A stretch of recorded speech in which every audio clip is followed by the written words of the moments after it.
Hello, ladies and gentlemen, lizardboy here, and for today, I thought I'd bring you guys a review, and we're going to be reviewing the Bandai movie monster series, Godzilla 1954. So, I do apologize in advance if this does happen to be a short review, though. But I figure I'd go ahead and get into this review by doing this particular figure. Originally, I wasn't planning on getting him because I do have quite a bit of the 54 Godzilla. But I recently been getting way more into the movie monster series. I've been collecting certain ones that I've been wanting to get for quite some time, though. And I happened to came across this guy, actually, at my local mall, apparently, though. And I was like, you know what? I'm going to go ahead and get him, though. Because I mean, he did stand out a little bit different than the other 54s I actually have. And it just popped to me, though. It just got to me, though, that, you know what? I'm going to get him, though. And without further ado, let's go ahead and get right into this review, which he does not have any accessories, which would be pretty cool if he did have his atomic breath. But it doesn't, though. But all he comes with is his tag, which the tag is actually pretty cool. Nice, good silhouette picture of the Godzilla 54 with the plane in his hand. That just has his name on the bottom right here. On the back, you mostly get Godzilla movie monster series right there. You open it up. I will say, it's a little less writing in this than previous ones, which is pretty interesting. And you get Godzilla 54 right here, and the two signature signs by Toho and Godzilla. And no, I am not taking off the tag because I want the tag to stay with it, though, like I do with the other ones. And we actually get a good, nice, figure of Godzilla right here, which let's get into the mostly articulation, which is basically both his arms. It's actually pretty nice to go all the way around. Both of the arms go all the way around, which is pretty nice. Articulation in the legs, both the legs.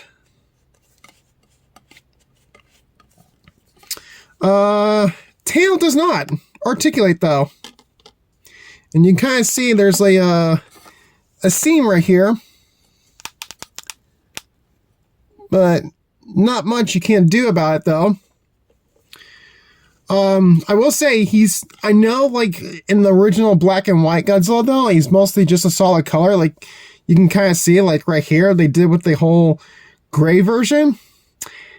And his dorsal fins are actually just a brush paint of white, though, with a little gray into the middle of it, though. And they did the same thing with the top of his head, which I think it's a little interesting because I've never seen that in the movie, nor certain parts of other figures and stuff like that. I do prefer the eyes this way because they're more straightforward, though, which is actually pretty nice. With the white with the black pupil, and you kind of see they're like and his teeth are a yellowish bone white, and the mouth is just plain gray like the rest of the body, which, I mean, you don't see much color in the original movie, though, basically. And like I said, you can see the dorsal fins. Just plain white, though, right there, with the little grayish in the middle of it, though. Maybe they could have painted the toes a little bit, though. But that's just me, though. I mean, I know it's just a different color, though. Nothing on the fingers, though. Just mostly the same color as the toes. Same as this, alright. I will say, I love that they actually do a little more facial differences in the And the face size, you guys can see though, like it's got a little more muscular like it shows in the original movie though of the suit, which is actually pretty nice. And you see more of the eyebrows too though. I do notice too, I understand the eyes are straightened though, but it looks like he's kind of looking downwards though in a way, which I think what he kind of does in the movie though, I think it looks a little more straightforward. It's pretty cool, interesting. You actually see a little bit more of his ears too though, which is actually pretty interesting. That they show more of this like in the figures and in the movie too though. I mean, I'm still curious about this white spot on the top of his head though, which I don't see it too much often though, but it's a little different though. I will say detail-wise on him is actually really, really nice though. You see more of like the down grooves of his scales, which is actually pretty nice, I will say. The back part, I mean, you guys can see a nice good rows of dorsal fins. And I will say, like, I noticed if you guys seen certain figures and stuff, they always have certain lines where the suit meets in the back of the dorsal fin. Sometimes they'll actually show where the suit actors get in the suit though. This one, I mean, I noticed this one doesn't though, which I understand. I understand because this being a movie monster series, just a regular Bandai. But it's in different perspective when it comes to making this stuff into the figures and stuff, which is understandable. I'm just saying though, my personal opinion though, but it's still pretty cool though. It's still nice. The tail is nice and long, which is actually pretty cool. A little bit of a curve right there at the end. And it's kind of cool that you actually see stuff like this from the chest here and the whole body though, to see how the suit was moved and everything like that, which is actually pretty nice. I will say, no complaints whatsoever. I understand like this is one good solid color like it was like in the original movie though, like I'm saying though. But this is actually pretty nice. It's just a bit different than the other 54s I actually have, which I'm going to bring them on. So I actually have this Bandai one right here. I don't know if you guys kind of remember this one. Then I have this other one.